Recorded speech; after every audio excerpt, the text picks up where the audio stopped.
ou du camp adverse, la spécificité, je dirais même le subterfuge, parce que je vois plus un subterfuge qu'une candidature.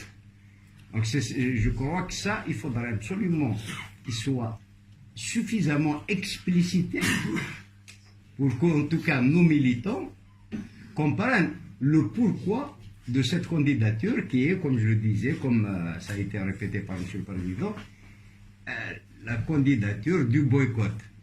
Jamais, mais attention aux interprétations. Jamais dans l'histoire de l'humanité, il n'y a eu une candidature du boycott. C'est la première fois, c'est inédit. Si nous le faisons, c'est parce que nous ne voulons pas être les spectateurs de notre destin, mais les acteurs de réalisation de notre liberté. En portant candidat du boycott, cela veut dire que votre geste de ne pas voter a une signification indépendantiste pour la Kabylie. Deuxièmement, la Kabylie est démarchée comme jamais pour aller voter. La participation de la Kabylie légitimera davantage le système qui la massacre depuis l'indépendance du pays, et même depuis la colonisation. Donc, intervenir était nécessaire pour nous, de telle sorte que la Kabylie sache dans quelle direction aller. Et il y aura des actions, en tous les cas, les coordinations du MAC, et j'appelle toute la Kabylie à les suivre, parce qu'il y a une bataille pacifique et politique à mener ces jours-ci pendant cette campagne électorale en faveur de la Kabylie. Nous ne pouvons pas rester les bras croisés. Il faut que tous les Kabyles manifestent leur volonté d'indépendance, qu'ils fassent leur joute comme ils l'entendent. Ailleurs, la Kabylie sait où elle va.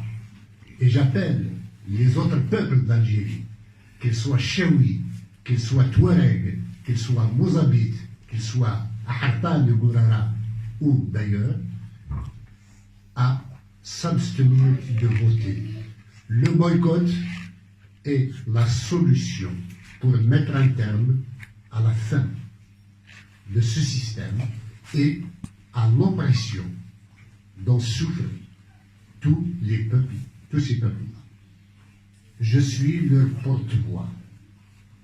Et le fait que ces peuples se solidarisent ou vont dans le même sens que la Kabylie, ça désenclave la revendication kabyle, ça la généralise pour tous les autres, et en fait, nous sommes tous prêts à refonder quelque chose de plus grand peut-être, mais d'abord en nous refondant nous-mêmes sur la base de ce que nous sommes.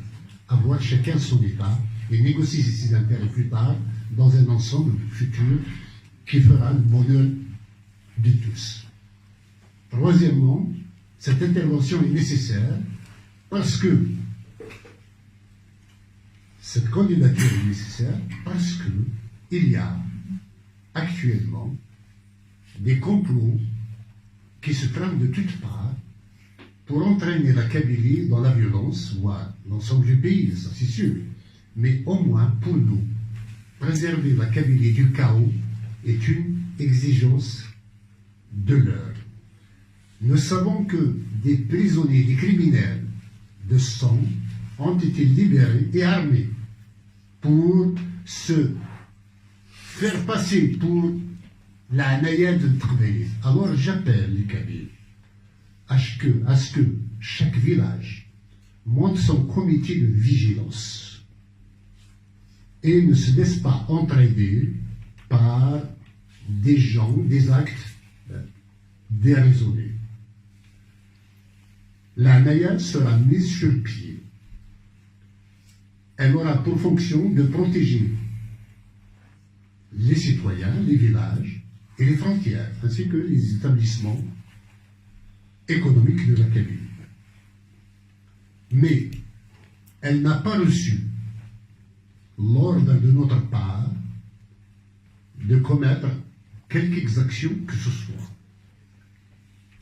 Donc nous mettons en garde sur ce complot qui est étourdi par le pouvoir en place de libérer des criminels, de les armer pour commettre des crimes.